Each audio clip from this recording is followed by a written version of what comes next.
Point of order to Ururoa Flavell. Mr. Speaker, kia ora tātou e te whare. Mr. Speaker, te tau kua hipa I puta I a mātou te pāti Maori, he inui ki te whare, kia tika rāno te whakahui ngā ingoa Maori, ngā kupu Maori I roto I tēnei whare. Ai, he mema hau te mema, kōrero hiake nei, ka reo I pirangi ki te whawhati I tana kōrero. Engari ko tāku, he inui anōra ki te whare. Kia tika rāno te whakahua I ngā kupu Maori, kia tika kia Maori mai. Point of order, Mr. Speaker. I wish to draw the attention of the House to a point that we, the Maori Party, raised about the pronunciation of Maori words and particularly names. We make a plea again to the House that Maori names and Maori words should be given its correct pronunciation in the House. Ka karai te pirangi ki te whawhati te kōrero a tēnei. Kao, engari te tīmatanga o te tau me whakaputa I nei kōrero kia matua mōhio mai te katoa. By way of explanation, Mr. Speaker, it's not my intention to disrupt the speech by the fellow member, but because this is the beginning of the year, I want to bring that to the fore of the House in respect to the pronunciation of Maori words and Maori names. Members' point of order is well made, and I'm sure all members would acknowledge it. And I think it's a general reminder to members that we should pay our respects not only to English language, but certainly to Maori language as well, and all do our best to pronounce the words as best we can. Kia ora. I call Te Ururoa Flavell. Tēnā koe, Mr. Speaker. Ia tātou e kōrero nei te take nei. Nei au e noho I te awanga I te rangirua. E pēnei ana te kōrero I te mea, kore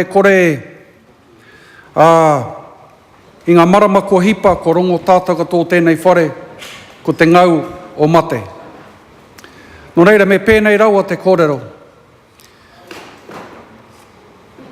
Haere koutou, moi mai. Āpiti hono tātai hono, koutou kia koutou. Āpiti hono tātai hono, tātou e hui nei tēnei rā. Ngā memo te whare pāremata, tēnā koutou kia ora tātou. I mihi te hunga mate, Mr. Speaker, nā rungi te mea. I ngā hararai kua hipa, I ngā tatanei, I te wiki kua hipa ake. I rongo te hāpori o murupara, e te matengo o tētahi o ārātau tamaiti. Ko Jordan Herewini tōna ingoa, te kaumā ono tōna pakeki. I kōhuru tia I te memo o te kēngi, kia mate. Whānako hia te waka a tētahi o te kēngi, tarāua tika tonu atu ki tērā tamaiti, ka hinga ka mate. Te kaumā ono noiho ona tau. Ko wai te hunga I kōhuru I aia, he kēngi. He Māori, I patu I te Māori.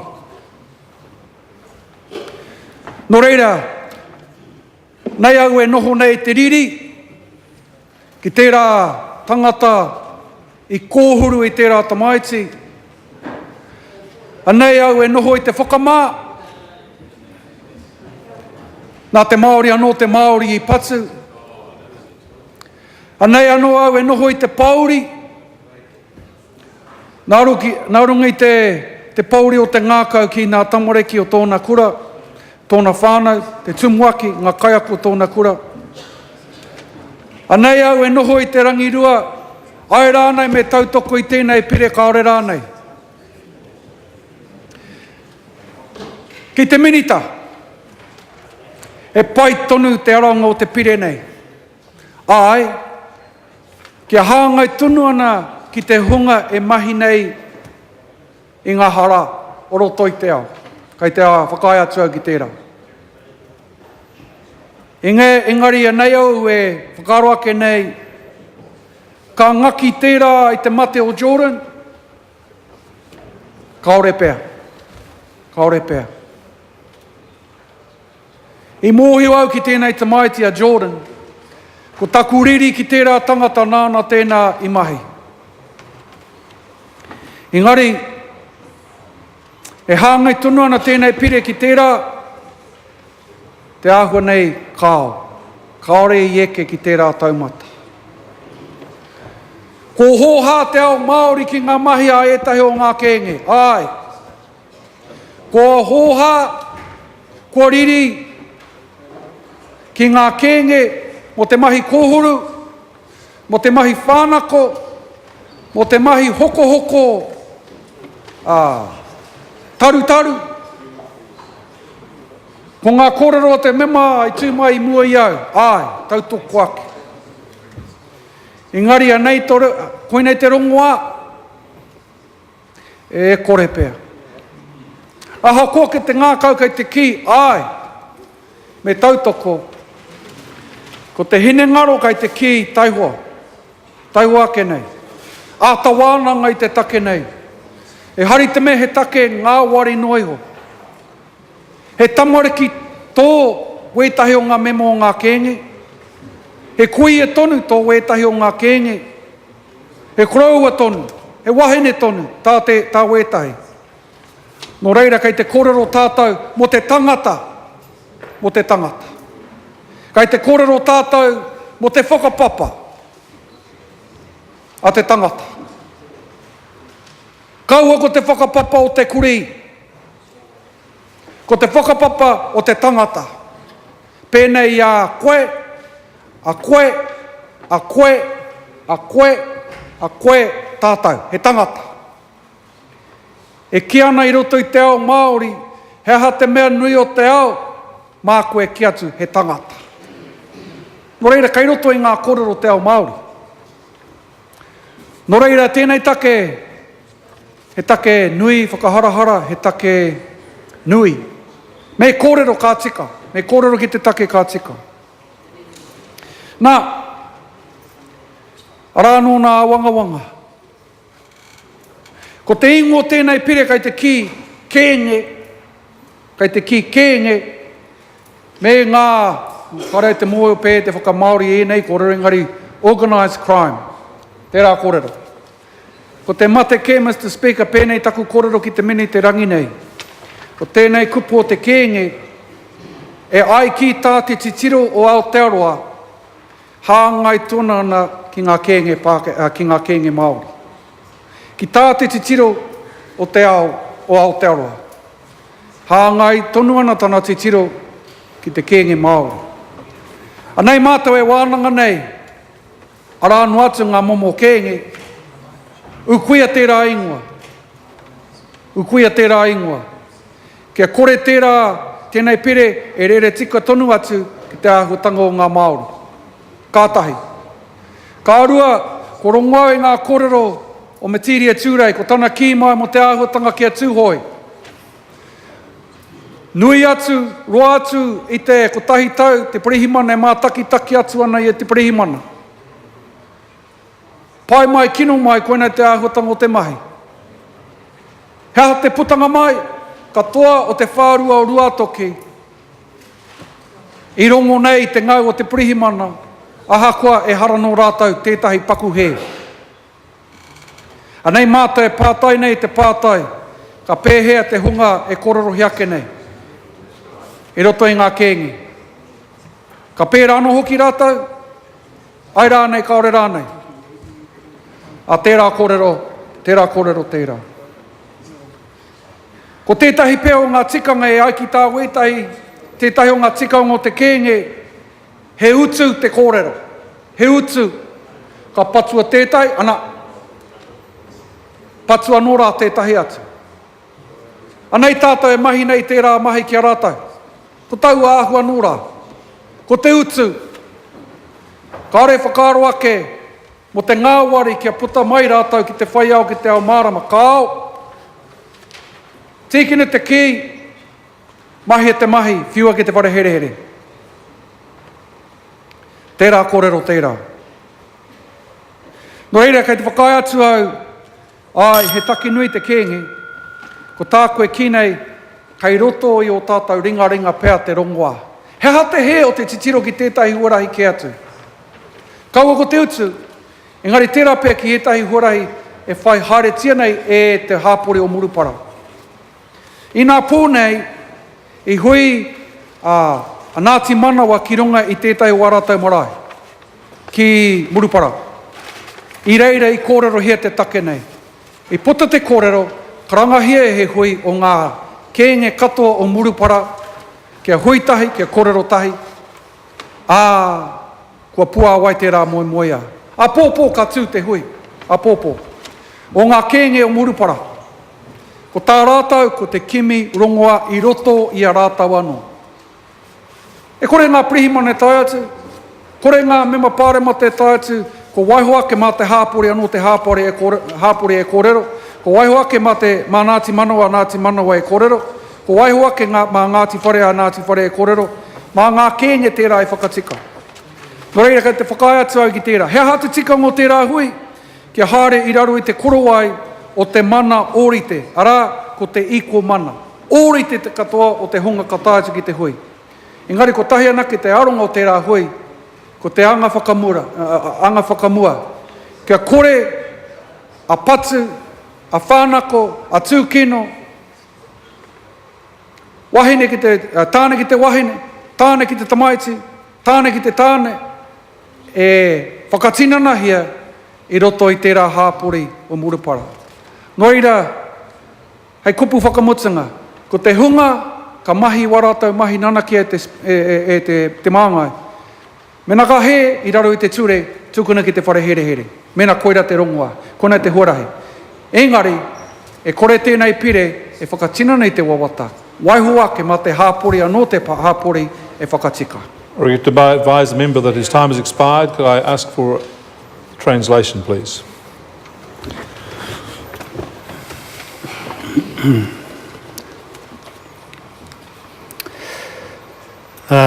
Greetings to the House and to everyone present.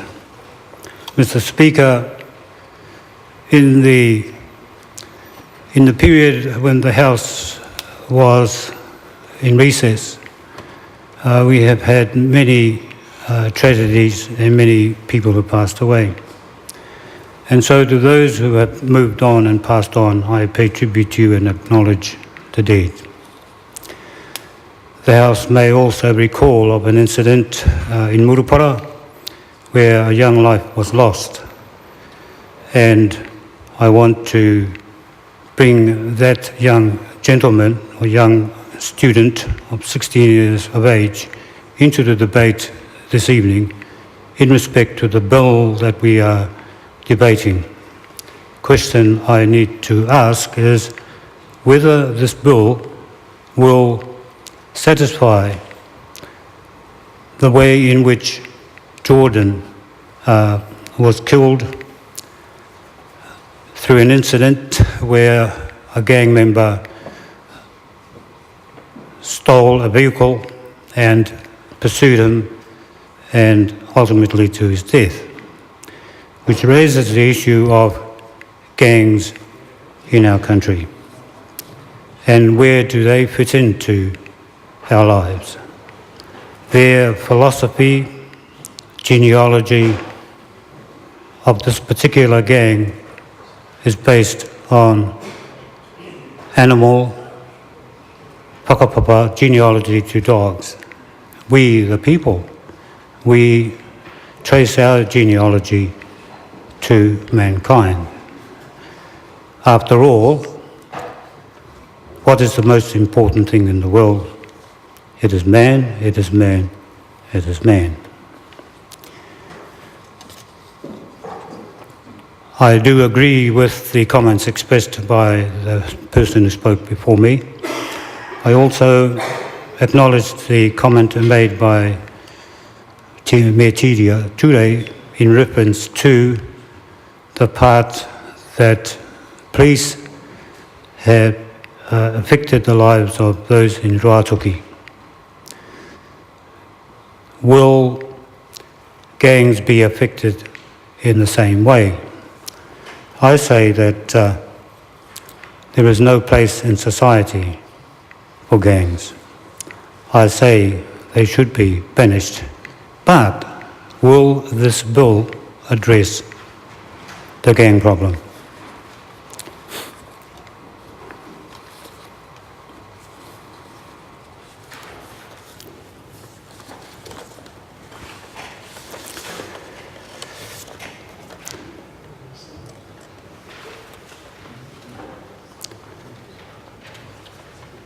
We need to consider the situation in Murupara and how they are dealing with the gang problem. I may point out that last night at the marae in Murupara, the people met to consider ways, strategies to deal with the matter of gangs in their community. Perhaps there may be a lesson in the way that they are dealing with gangs, but is there a strategy similar to that being articulated by the Murupara community and all communities? In essence, the community will deal with their problems. Will there be a place in this bill for that where communities have a part to play?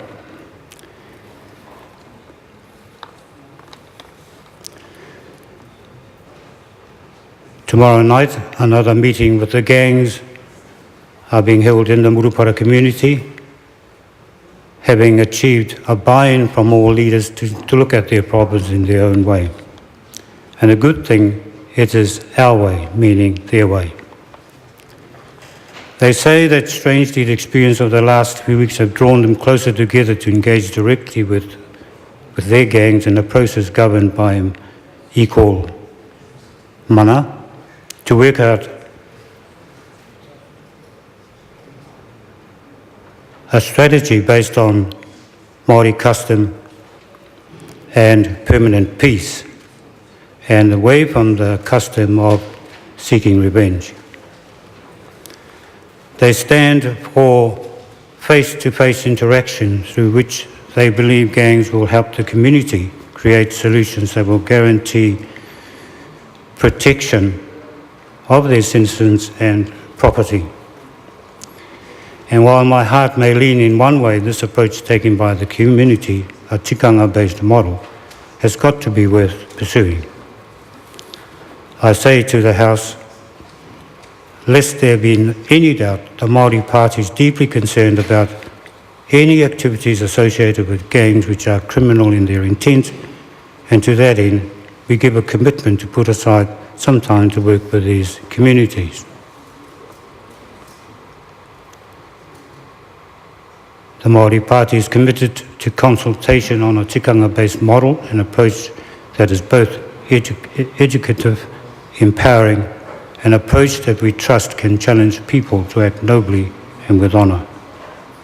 We must succeed in the long term for people like Jordan and others as well.